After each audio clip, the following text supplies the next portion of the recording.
everyone. Welcome to the Field and Garden Podcast. I'm Jessie Graven from the Gardener's Workshop. Today I have more keeper clips from Clubhouse for you. Lisa hosts a chat on the Clubhouse app each Wednesday to cover various flower farming and flower business topics, as well as answer listener questions. In today's episode, I'm sharing some great clips covering the topics of early season sunflower growing and prepping your beds for weed prevention.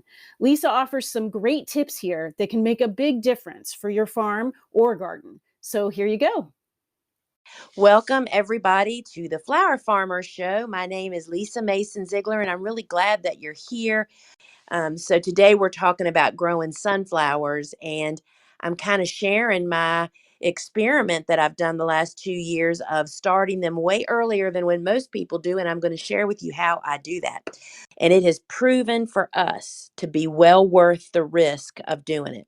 That I am starting my sunflowers literally 6 weeks before my last historic expected frost date. That is with the anticipation that they'll be ready to plant out in the garden when they're 2 to 3 weeks old, probably more like 3 weeks old, which means I'm getting them out there 3 weeks before my last spring frost.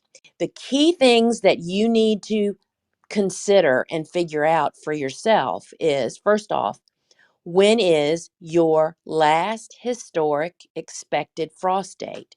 That means not what your frost date was last year and the year before. And that's based on several years of data. And that'll give you the best target date. I mean, no, and I know that the weather's changing, y'all, but we have to have a place to jump off, right? So that's your last expected historic frost date. And you have to know this is a risk. This is a gamble. This is not a for sure thing. So you don't start 2000, perhaps. You start maybe a tray or two and see how it works for you. You are going to have a support system for them. And I was able to do this because we are no longer in full speed ahead production, meaning past years when we were in high production, I would have never had room in my grow room to do this kind of risk taking.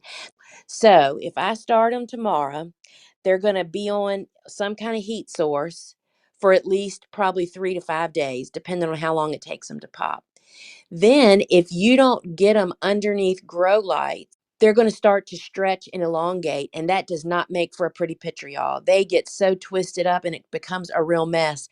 So I'm telling you, if you don't have a support system, I would not even try this. So you really have to have a different type of support system than what I'm talking about when you're growing them when it's normally warm outside, like in the normal growing season. When we do plant them out in the garden 3 weeks before our last spring frost, we immediately hoop and row cover them with lightweight row cover. And I will tell you that last year they really went through a couple of really way below freezing conditions, and they pulled through like champs. One of the problems that we face is we need more focal flowers earlier in the season. Our cool flowers gives us all kinds of gorgeous fillers, right? Snapdragons and bells of Ireland and yarrows and feverfews and all this kind of stuff that can fill a bouquet up, but there's no really feature flower. And that's what drove me to try this experiment for cool flower bouquets early in the season. And I will continue to restart those same colors every week, probably. So if they bloom in 55 to 60 days, that's going to put us like hopefully the week before Mother's Day and the week of Mother's Day. And then once we start moving through May, then I'll start changing the colors up to get more summery. Just remember, you have got to think about your frost date. Do you have the indoor support system to grow them if it gets really cold outside day and night and you have nowhere to put them? Do you have hoops and row covers to protect them when you plant them out, 3 weeks before your last spring frost? And then think about the colors that you want to start. I will tell you that it revolutionized our bouquets. And I will tell you that if you sell to commercial customers, they will be lapping at your heels for this stuff. I can't wait to talk about this topic today about bed prepping for weed prevention because, friends, it all starts from the beginning. So, this topic has been really hot and heavy on my mind as we are here on my farm in our very early spring planting of cool flowers. So, we're actually doing some planting on the farm. So, it was really very apparent in my mind steps that we needed to take that I've conditioned myself to that really make the long haul of maintaining a garden so much easier. You are stacking the cards for you or against you right now by the way that you're preparing your beds, you're planting, the the timing of planting. So I'm just going to kind of run through my thought process for planting transplants and then for direct seeding because there's two very different ways to go about that. And what I want you to just always keep in mind is that, I mean, how your weed story prevention overcome with weeds or preventing weeds is really the story is written when you actually prepare the bed and how you go about all of that. The whole point for me, I'm not a neat freak, but I kind of am. And so my first line of thought always has been when I'm building my gardens, the number one on my list is how are we going to maintain that? And that's for a couple of reasons. One, because of my neat freak problem.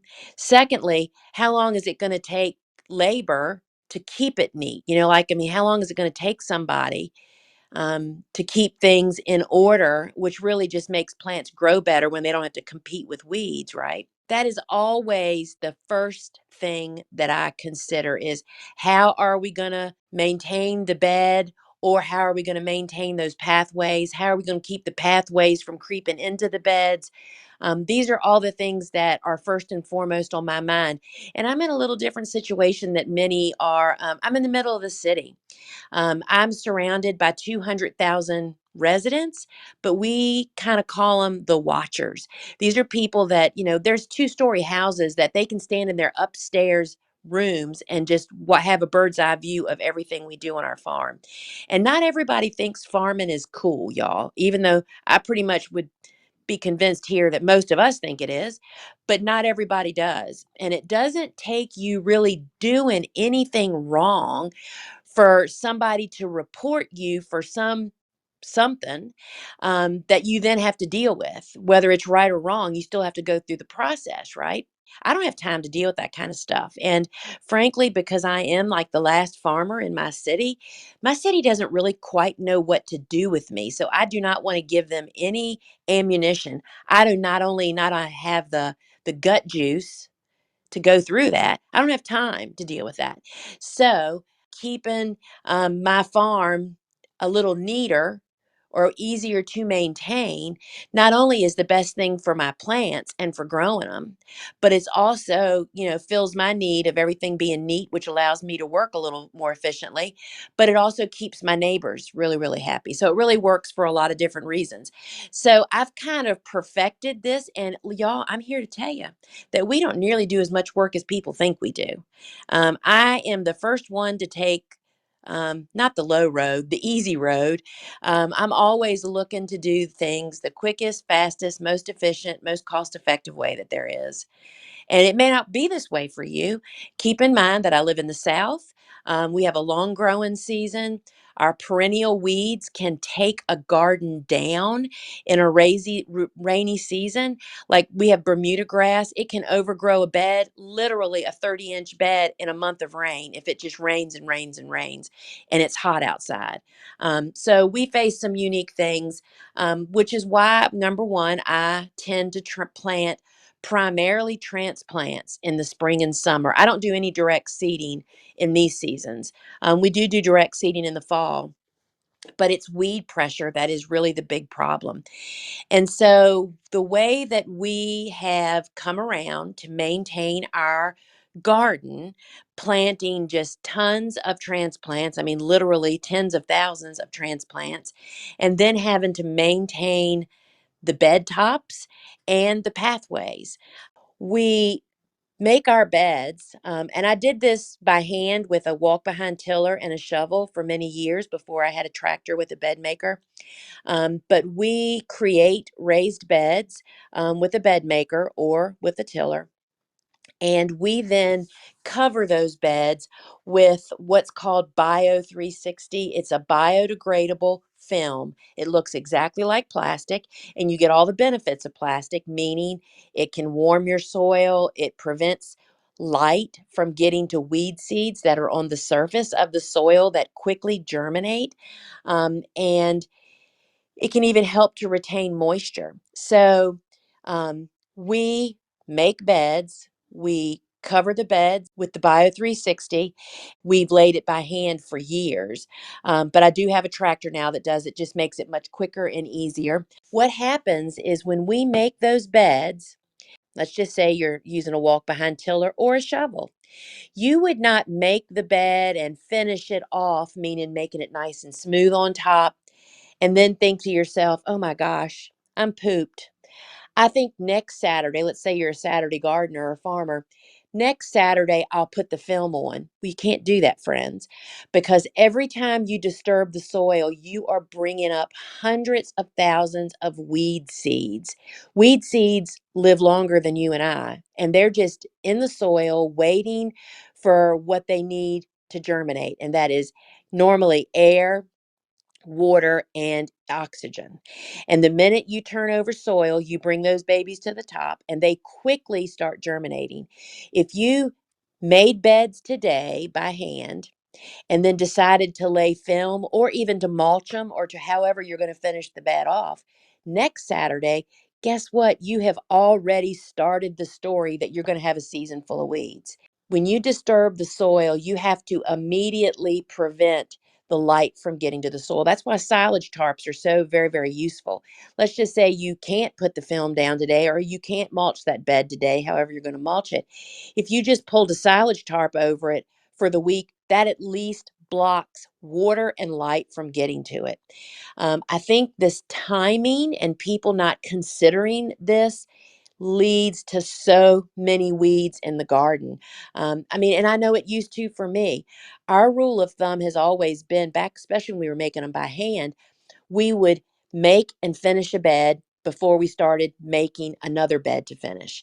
You know, it would certainly be more convenient to make all the beds if you're making 10, let's say, to just make them and then go back and finish them all. But you can't really do that because not often would a person be able to accomplish all that work in a timely manner to prevent the weed seeds that have been brought to the surface from gaining access to air, perhaps water, but light, and they will quickly germinate.